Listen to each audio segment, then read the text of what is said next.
Good evening, ladies and gentlemen. Good evening, ladies and gentlemen. Can I have your attention, please? Would everybody do me a favor and turn the volume on your phones down so we can get through as quickly as possible?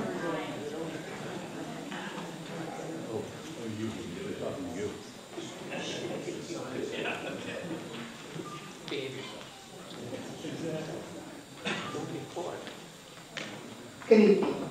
My name is Patty Smith, and I will be the moderator for this evening's meet and greet with candidates. Each candidate will be given 5 minutes to introduce themselves, and then each candidate will have 3 minutes to answer the questions that have been previously submitted by the residents. I will let each candidate know when they have 30 seconds left so they may wind up their answer. I will start with Sarah Kirkland. Sarah? Hello?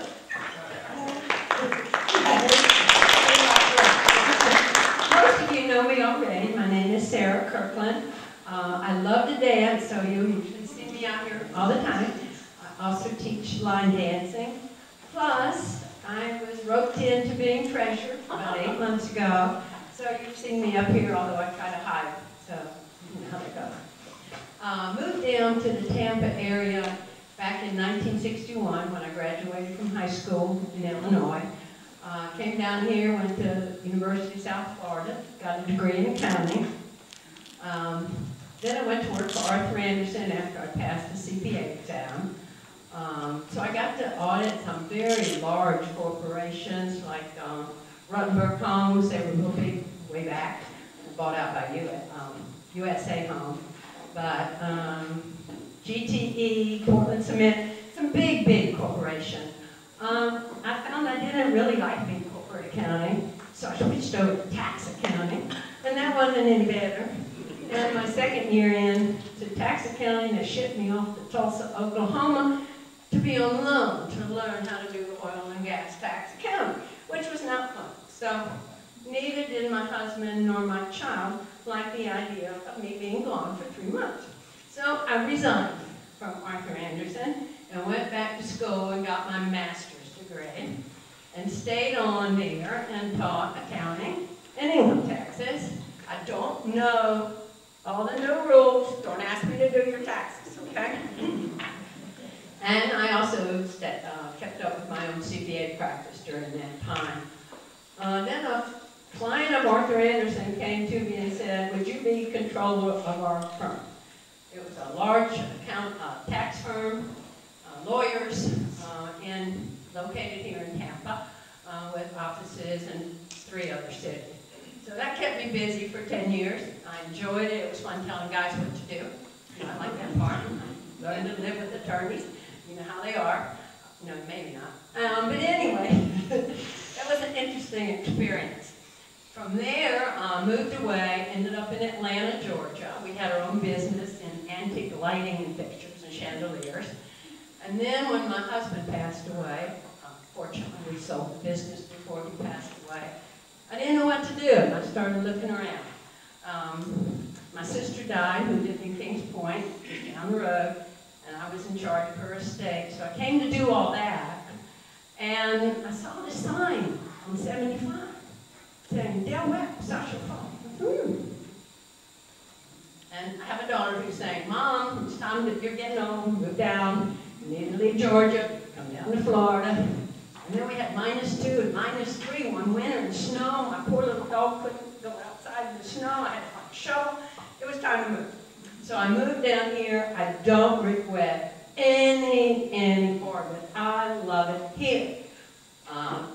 I moved in July of 2014. My roommate and I were the first ones on the loop. We're the loopies or loopers, whatever you want.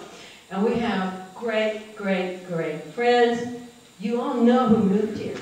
If you go out and say, hey, you got somebody to dance with, go to movies with, eat out with, play games with, Mahjong, some of you like trivia and stuff like that, we can always be busy and have a great time. And I have the background, the business background, the accounting background, to help help this community. I've been working at it now for 8 months. I'd like to continue to do it and finish up working on it. I want us to have a great community, property values to keep going up, and people to enjoy this community and have a great time like I do. Thank you.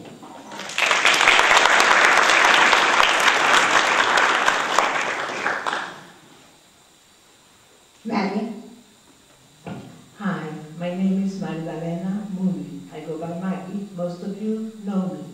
So I'm going to focus my 5 minutes in compressing 50 years worth of business experience. It won't be easy, so I'll have to go fast.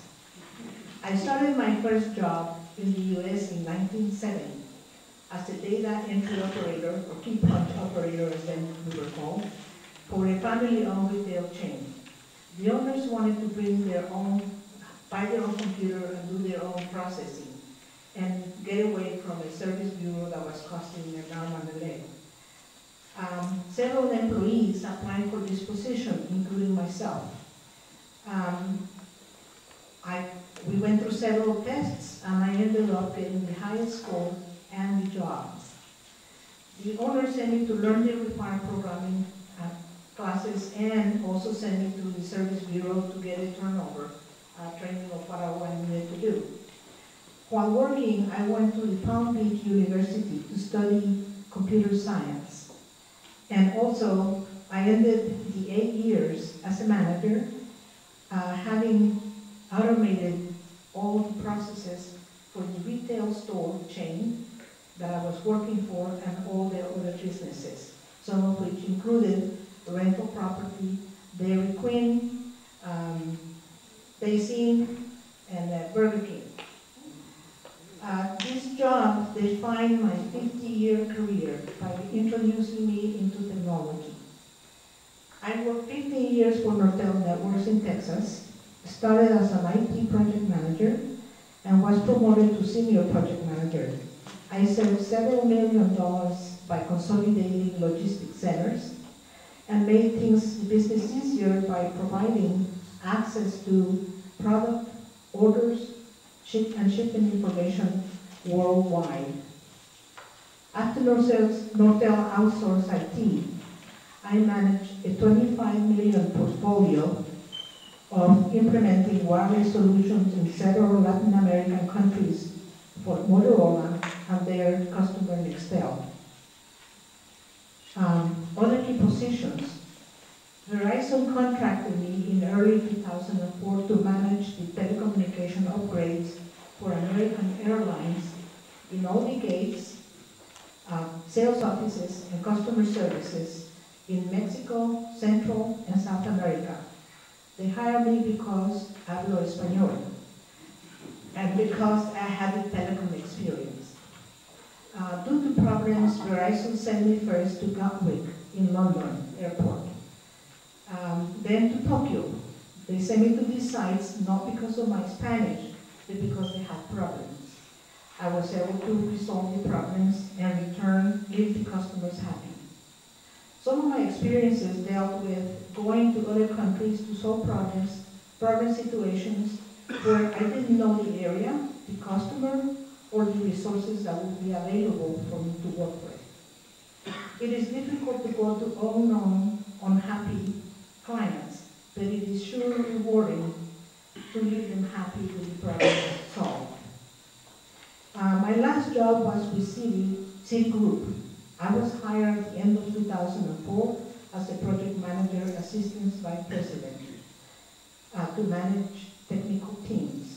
My first assignment was to change the email system used by more than 200,000 employees in more than 150 countries with different time zones and languages, processing over 1 million emails a day.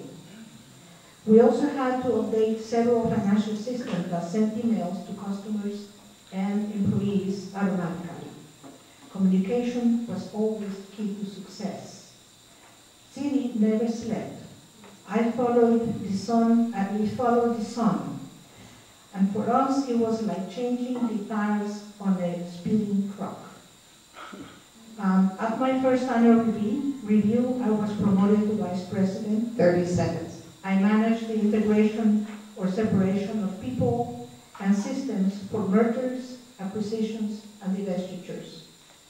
I received promotions in every company that I worked for. I didn't care what needed to be done. If I could do it, I did it. I consider my career a success, and there were many people like you that made it possible for me. I love this community, and I plan to stay and make it as good as it was when I came. Thank you. Thank you.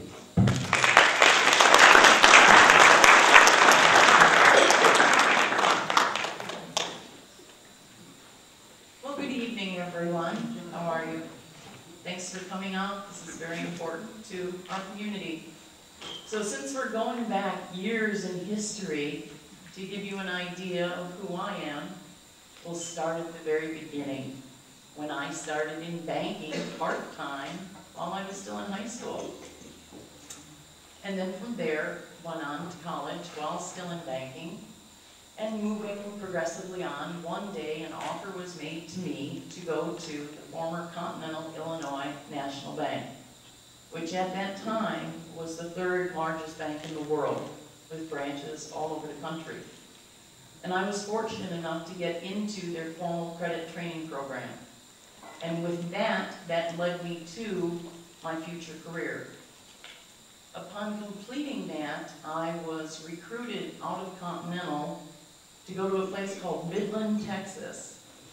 And God only knows that's why they call it Midland, because there's nothing there between Houston and El Paso, except oil. So I then was head of commercial lending for that bank, at which time the oil and gas boom busted, and it busted hard right after Penn Square. So some of you in history may know some of these names, but they are in fact names of history.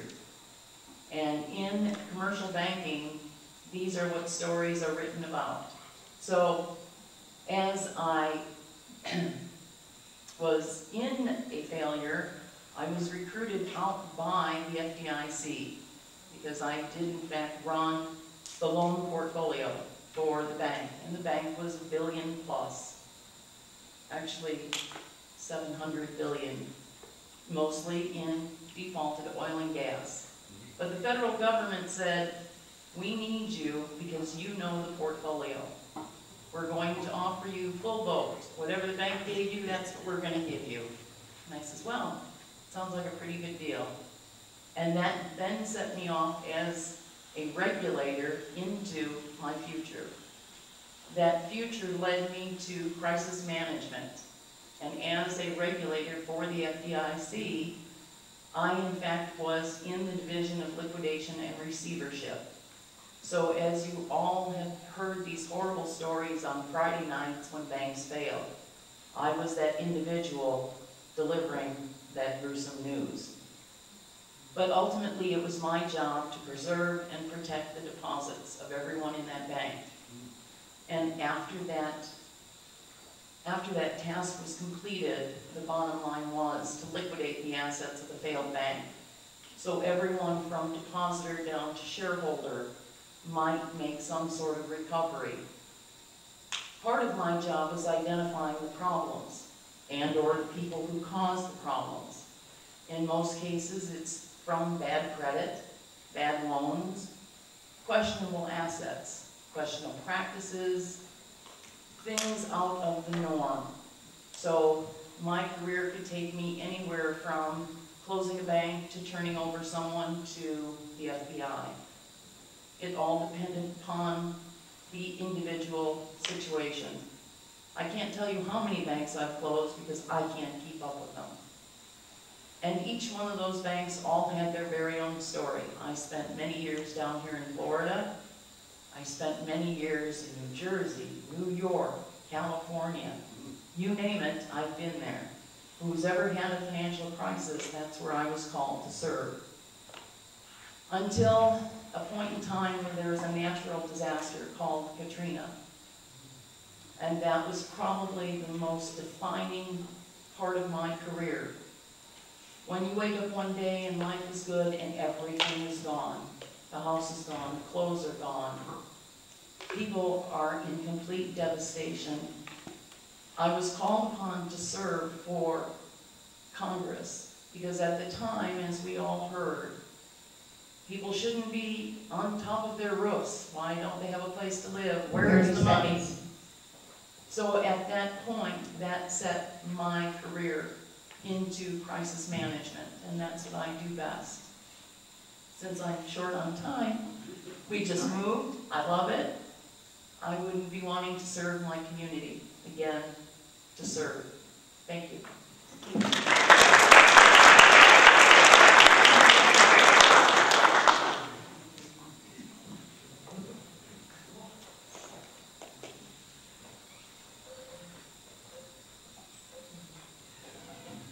Okay, the way we're going to work it next is we have questions for all three of you. So this one question, I will start, but then each question I will move around to a different person. So Sarah, how long have you lived at South Shore Falls, and what clubs, groups, and committees have you participated in or served on? Well, the easiest answer is I moved here in July of 2014. I've served on the finance committee practically since I moved in here, and then treasurer, of course, this last little bit. I do the line dance class. I've been on the committees with, we have Hand and Foot, Marjan, Mexican Train. I've done those, but this last 8 months or so, you don't see much of me. The treasurer job keeps me pretty busy. I'm active in Banco, and I can't even think of it. Oh, I do Helping Hands, help setting up tables and taking things down, doing 50-50, that sort of thing. I'm just, if you need me, you call me. If you have a problem, you call me, that's all. No big deal. Thank you. Would you like me to repeat the question or no?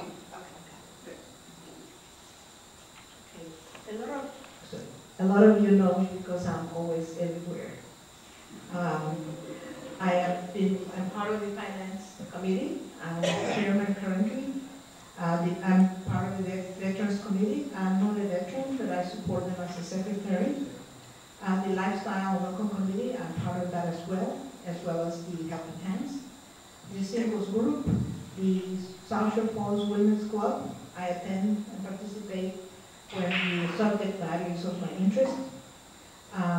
The Neighbor to Neighbor committee, I'm helping with that as well. The bike club, the yoga, weights and walk fitness exercises, I try to stay in shape. The line dancing group, because I was mandated by my friends, is required. The out and about group occasionally.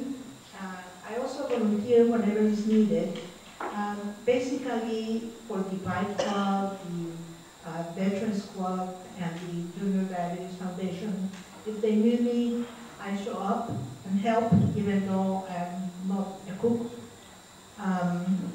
I helped the front desk a couple of times, filling in so that the council staff could go out and participate in company-wide activities. I used to participate in other things like boating and kayaking and bocce and so on, but there is only so many hours in the day, so I had to make some sacrifices along the way. Thank you.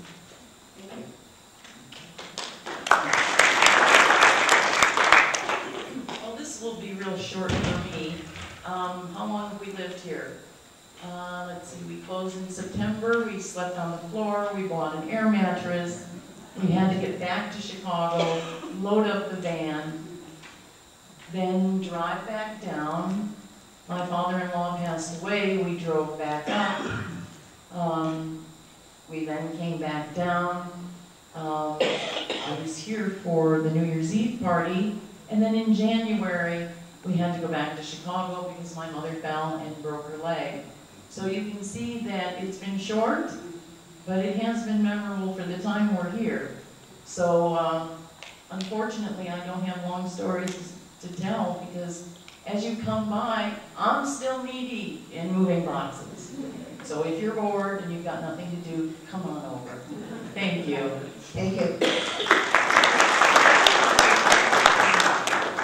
Okay, I think I'm going to ask for all the applause at the end, just because we have a lot of questions. So this one will go to Maggie.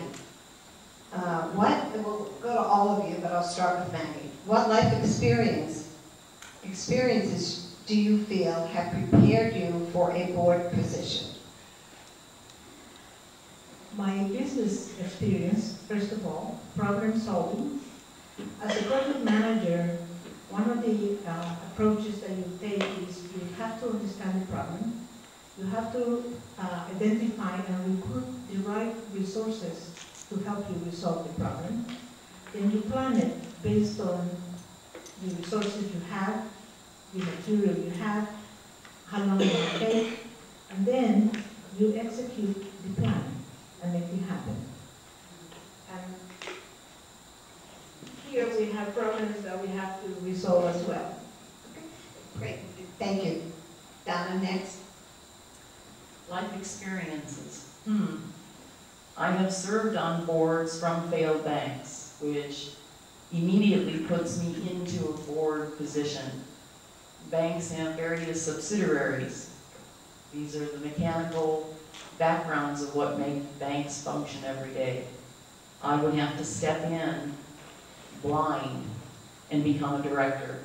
And from that point on, continue to operate that subsidiary or that division from the failed bank and keep it operating in a safe and sound manner, at which time I could liquidate it and then pass the money up to the receiver. So again, no depositor was ever, or no depositor should lose, let's put it that way. There have been situations that life doesn't work that way, but those are stories that we all are aware of. But life experience that I bring is the experience of recognizing liabilities and assets, and what becomes a liability versus what is an asset. And those are things that I live by. What's the cause and what's the effect? What is the liability? What is the resolution? And that is my life experience that I bring. Thank you. Thank you. Sarah, same question, please. I'm not sure about life experiences, but I've been on so many boards, and I've been president, I've been usually treasurer because of my county background. It seems to follow me all the time, but I have served as president of our condo association in Fort Walton Beach, Florida. I was treasurer of the Hillsborough County Association for Retarded Children way back in the 60s. I've just been very active, and my background with my master's and teaching, I just have learned a lot from life, from all those experiences. Thank you. Next question, I'll start with Donna. What is your understanding of the HOA goals?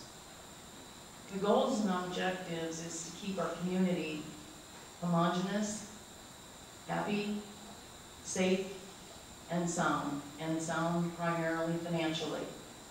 And those should be the goals that we look upon the most for the future, because the future may come and we don't want to be left not being able to service what event may come upon us. And that's all because I do look at, you can walk down the street and you can see what liabilities are there that need attention, but we don't necessarily have the funds available.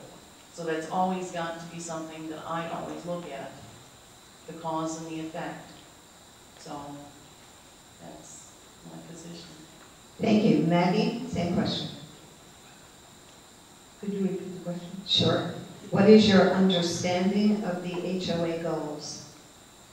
I think my understanding is that the community at large would like to have what we have today, what we saw when we first came to this community, going forward, whatever it takes. So if it takes reducing expenses, if it takes increasing use, whatever it takes, we cannot read the future. We don't know what's going to happen in the future. So we just have to be proactive and funds to us. And I would, support anything that takes care of that for us. Thank you. Sarah? I would think the goal of the HOA is to primarily promote the community, to help the owners, and to maintain our property values. At the same time, keeping an eye on the future, so we're prepared for an emergency like a hurricane or a storm to the best that we can. But I think main thing is learning to work together and have fun together and enjoy our lives. That's what we're here for now. Have a good time and relax, but prepare. Great, thank you very much. Okay, Sarah, I'll start with you. The next question. In talking with your friends and neighbors within South Shore Falls, do you feel an overall satisfaction with life here? There is no doubt about it that my neighbors and friends are pro South Shore Falls. There is no negativity. We don't want that. We don't want to talk about that. We are here to help and enjoy the community and help each other. Thank you. Donna? Well, in talking to some of my friends and neighbors, I don't see all of my friends and neighbors here tonight. So that's rather disappointing, but they have expressed that even though they love the community, they don't feel that they have a voice. And it is my intention to be that voice for those who feel they're not being heard. Thank you. Thank you. Maggie, same question, please. I guess because of the circles that I hang around with, the people that I party with, and so on, everyone seems to love this community. There is few exceptions, and those exceptions will probably remain regardless of how we go forward. But personally, I love it here, and everyone that I know and that I participate in things with loves it here. Thank you. The next question I'll give to Donna first. How do you feel about assessments? Well, isn't that something we're all feeling? We should try to minimize any increases along the way. And maybe we have to make some reductions in the budget. But the bottom line is, to protect our community, we need to keep our assessments low. That is what drives the value here. So at no time would we ever want a special assessment on top of a monthly assessment. So the goal and the objective would be, where can we save? Most of us are on fixed incomes. I don't want my HOA fee to go up any more than it is. And I think everyone feels that way.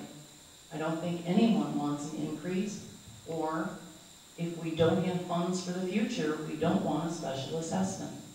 Because once that happens, we'll be like the development just down the road, where they're giving their properties away just to come out from underneath the debt that they're in. Thank you. Thank you. Maggie, regarding special assessments? I think cost of living in general continuously go up. Taxes go up. We just saw the sales taxes go up last year for this year. There is no way to avoid increases whether we like them or not. So it's best to prepare and have the reserves via the monthly increases on our dues than it is to have hefty assessments down the line. We like it here because it's beautiful, because it's well maintained. If we don't have the income that is required to maintain it that way, it won't look the way it does today. We have to maintain that balance. If we cannot afford mowing, do we want to mow only once a month? No. Or never trim the trees or the bushes? No. Never clean the pool? No. We have to have enough funds for the items that we want to maintain, and it takes funds to do that. Thank you. Thank you. Sarah, same question, please. I am opposed to special assessment. I think it's very, very difficult for those of us on fixed income to come up with $1,000, whatever it happens to be. So I prefer to see it happen through our monthly dues increases in minor amounts, smaller amounts, but we have to keep raising the dues. There is no way we can keep cutting costs. You'll get to the point where the good people who have salaries, you're not giving them a raise, they're going to go someplace else. And we want to keep the people who are working for us, who work hard and do a good job. Prices go up, 1.5% increase in sales tax. That affects almost every single thing we do. So we don't raise the dues, so what happens? We get less service, people leave, people may start stealing, you know, because they're not getting enough money to live on. So we have to increase the dues. You have to realize, you get a good employee and you don't raise their salary for 5 or 10 years, are they going to stay with you? Are they going to be loyal to you? Are they going to do the best job they can do? No, they are not. So you have to think about that, and you have to give raises to people who earn them and are good employees. You cannot sit back and say, oh, everything's cool, we're going to cut some more costs, we're going to go hire that young little girl who doesn't know dilly squat, rather than give this other gal a 50-cent wage. So I am so opposed to special assessments and not providing for the future with increases in our annual dues. Thank you very much. The next question will start with Maggie. Do you support having a manager or assistant manager here or on call during the weekends? Yes. Yes. I think everyone is entitled to time off. I truly enjoy my weekends and all my sports when I was working. So I think as long as we have someone on call, it should suffice. As long as we have other staff to take care of the neighbors for whatever needs come up. And if the staff cannot address them, then call the emergency number for the manager. Thank you very much. Donna, would you take that next? Well, that is a somewhat difficult question, because if we bring in that person over the weekend, how is that going to impact us financially? Is that part of our current contract? Would our current contract with Castle, in fact, allow for an individual to be brought in? And I think that's what has to be looked at more so. What is in our contract? What can we afford to live with? Do we need an assistant manager here? And how much is it going to cost us? Because it's all about the bottom line for me. Thank you. Thank you. Sarah, same question, please. I guess I don't agree with the bottom line approach. If we need somebody here to deal with issues that arise, then perhaps we should look at the idea of hiring someone as an assistant manager. But we have board members who are here. We are most anxious to step in and help. They have assistance from the guardhouse if it's needed. So I would have to think long and hard before we do add a manager, an assistant manager, because it is expensive. But that's not the deciding factor. The deciding factor is, do we really need to have one here? And I don't know that. Thank you. Next question will be to Sarah. What is your opinion on building stronger reserves and raising dues to accomplish that goal? I think I've already answered that. I'm really in favor of that presentation we did, building a bridge to the future. We're preparing ahead of time, we raise the dues, and we keep growing so we can have this wonderful community. Our property values stay up. We don't go crazy, but still. Maggie, same question, please. I think it's important to build reserves, but there has to be a reason for the increases also. I think right now we have strengthened our position in that area, building towards the future. If it's needed, if we, for one reason, an emergency, another Irma or another hurricane comes through and depletes the reserves, then we will have to increase the reserves. Just trying to keep a balance with today and tomorrow. Thank you. Thank you. Don, same question.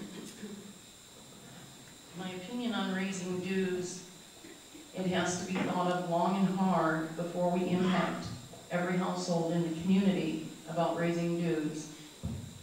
One of the questions is the mediation money and where that will be used, and will that be put back to our capital reserve account? Because that money for capital reserves is just for that. It's for the future. I don't think anyone in this room wants another increase. Our community lives quite well. There are things we need to review in the future, some of these contracts that are quite costly.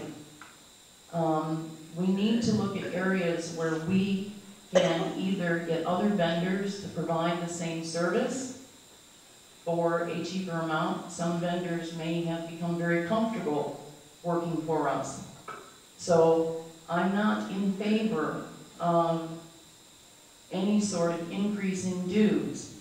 I have to think long and hard and see where we can cut back first before we ultimately have to deliver an increase to our membership.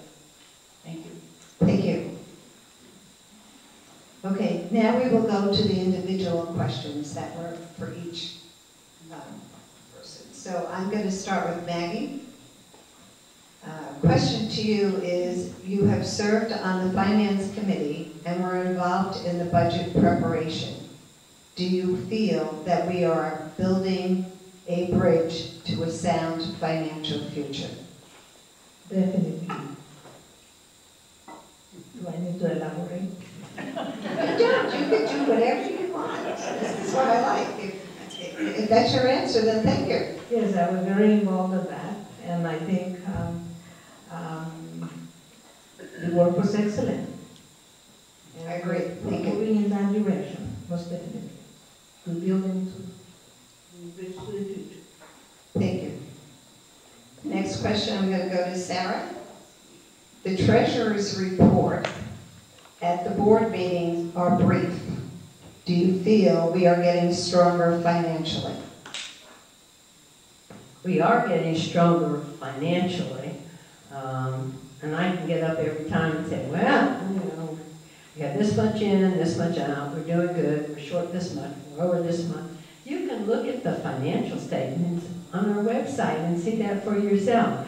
So I don't see why you would want to listen to a long, involved report on what we spent, how we spent it, and all that sort of thing. So look at the financials. If you have questions, ask them, call me. But I think, yeah, we're getting there. We have a strong, I think, financial plan. No problem. Great, thank you very much.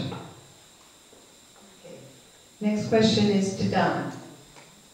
Your candidate information forms seems to infer that the community is divided, that the board doesn't serve the members, and that they are not adequately welcomed or embraced. You also refer to financial decisions being based on need rather than on, quote, pet projects. Please explain. In conversations that I have had with people, when they talk about, well, what happened at the board meeting? Well, you weren't there, but you can watch it on video. But why weren't you there? And that's where we get to the real root cause. I feel if I go, I'm not heard. I said, well, it is an open forum. I don't feel that way. Why don't you come back out, raise your hand, present your problem? And people have indicated that they are not happy. And they're not happy with some current situations here. Details are not necessary. But when they express that they don't feel comfortable coming to the monthly meeting, that says that there's something wrong. And from what I can gather, that they feel as though their question may not be addressed and may be pushed aside, that their question is not important. And we are all a community of the same.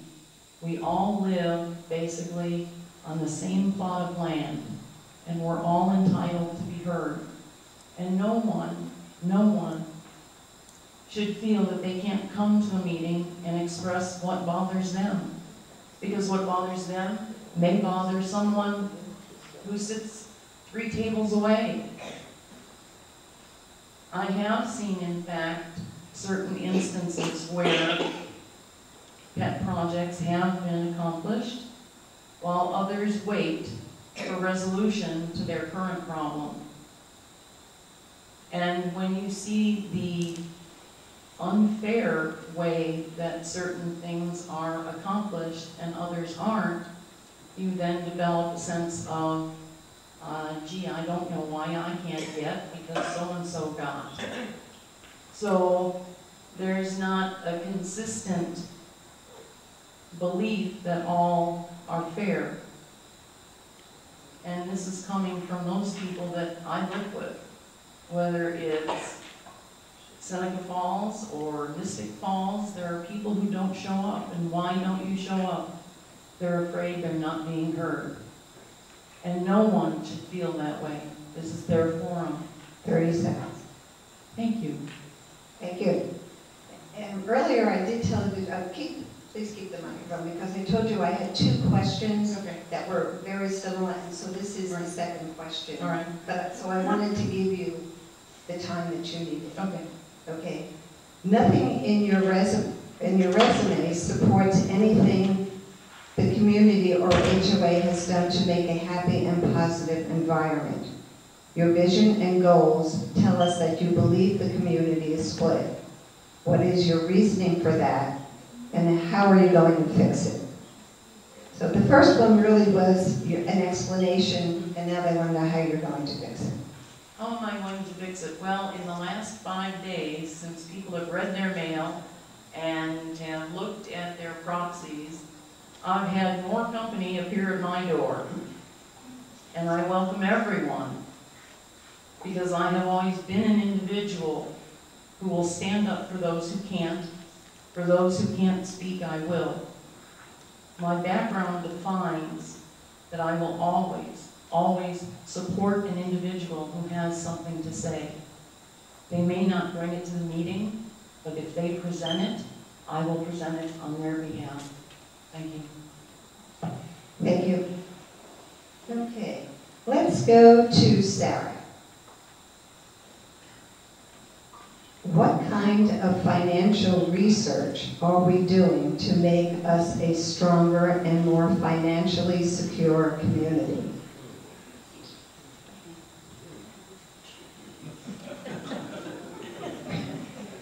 I'm just reading the question.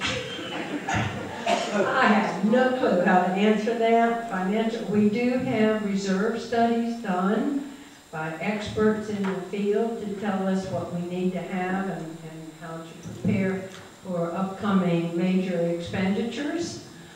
That's done by the reserve studies.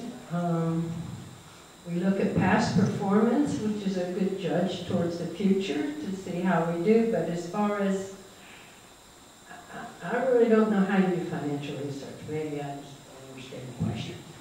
Okay, thank you. We'll go to Maggie next. Your resume says you want to apply your planning and process skills towards South Shore Falls objectives and contribute to building a sound financial future. What are the South Shore Falls objectives? And what do you want to do to build strong financial future? Well, the objectives, I understand, are to maintain cost as much as possible, but be prepared for unexpected items in the future, such that we can have a community tomorrow like it is today, with all the facilities, all the things that we want to enjoy. I work for 50 plus years, so I'm entitled to enjoy fun things now. And I think that's the situation in which most of us find ourselves in. To build a financial future, one of the items that we have to do, which we discussed a little bit earlier, is we have to make sure that not every penny that comes in is spent. That we have to save something for future unexpected events, and that's what we call the reserves. So if we don't have reserves and something happens, we will lose what we have today as it is today.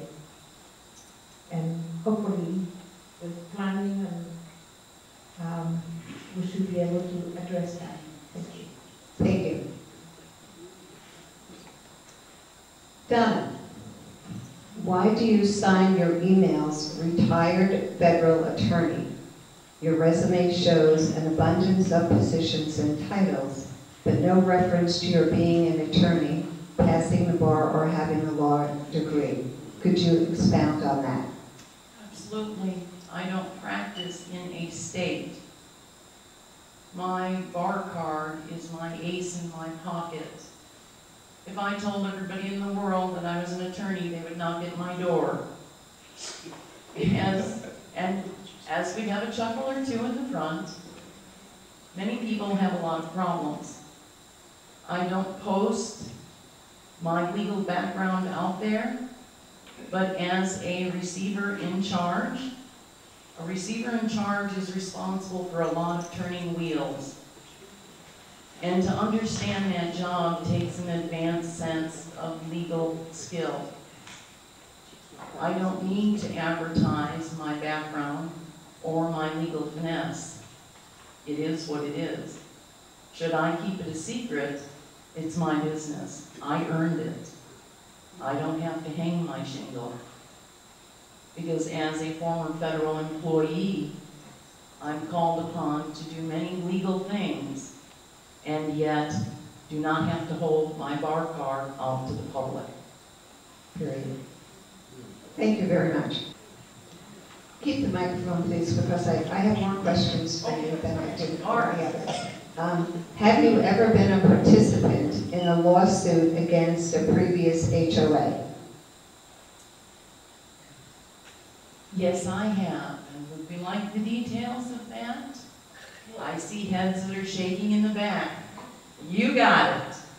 And I'll tell you. Point blank. Broken concrete was never addressed. The HOA and the property management company were aware. Did not fix, nor did they intend to fix. Until one day, my husband and I came home from dinner, and my shoe got stuck in broken concrete. I proceeded to fall into a landscape timber. It broke my ankle, my tib, and has now left me with, in fact, a rod going through my leg and spikes for screws. So yes, to answer that question, thank you for asking that question. Okay, we'll move on.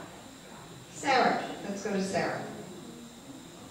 Are you involved in inspecting new vendor contracts and competitive bids management proposes to use, or do we just go with their recommendations?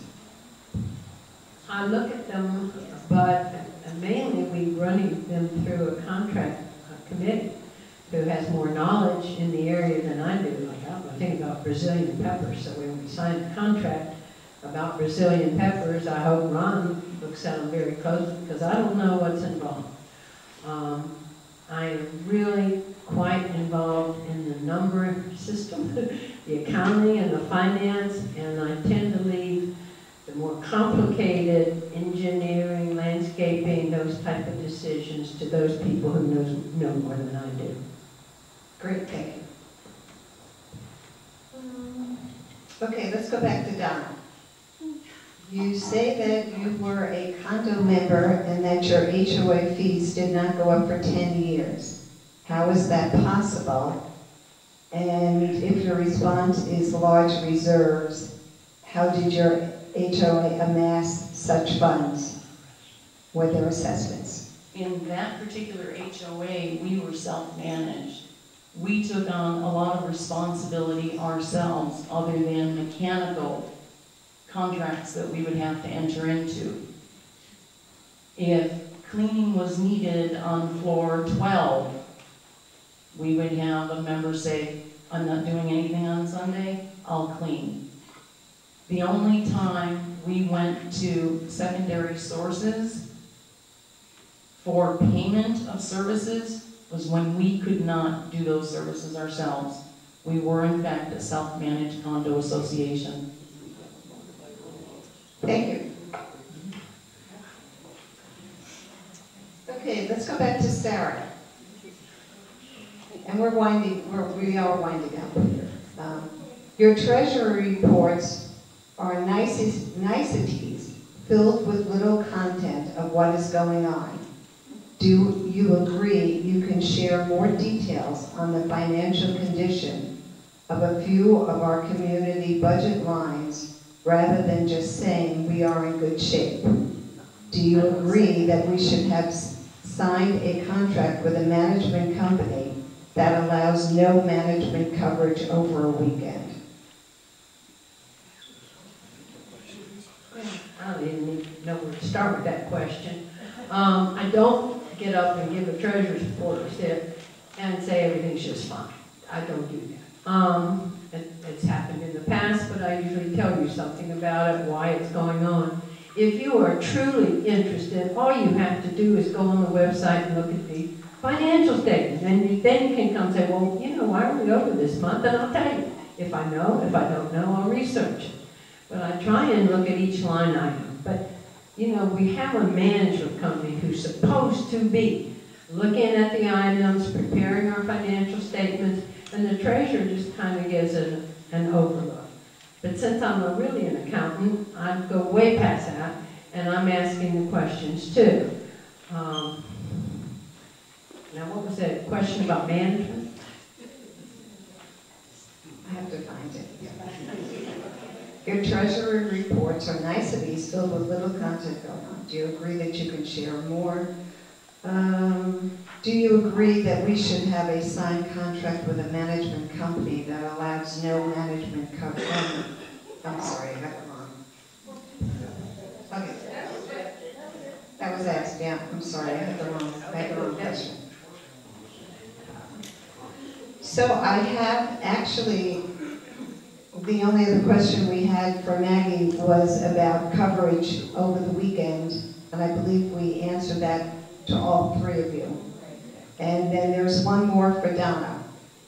I have a concern that you feel our residents sometimes feel slighted. You say you will work with the HOA membership because you feel members' voices are not respected, heard, or even dismissed. Tell us how you will make a difference, improving meetings attendance, knowing most of these very residents are not interested.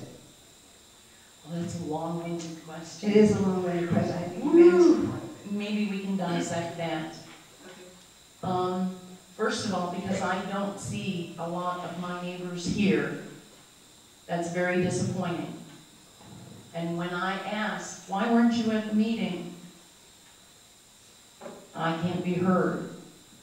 Well, you have to raise your hand. And in one meeting, I think I raised my hand twice. And if you were here, I raised it once, kind of ignored, and then I raised both. At that point, I was heard. But when people come to you and say, I don't go because I can't be heard, that indicates to me that they feel slighted. Why should they waste their time? This is our time together. This is our property. This is our HOA. Everybody should be heard. I don't know how else to answer that, other than people say, and people are very passionate. And in the last 4 days, I've had a lot of passionate people at my door, and they're afraid to come because they're afraid they're not going to be heard. And that's a horrific feeling because we're in this community together. I don't know how else to answer that question. Okay, thank you very much. That is the end of all of our questions. I would like you now to all give all of the candidates a nice applause for actually taking the time to stand up for this community. Thank you, ladies. Have a good evening. That's it? Thank you. That's it. That's it?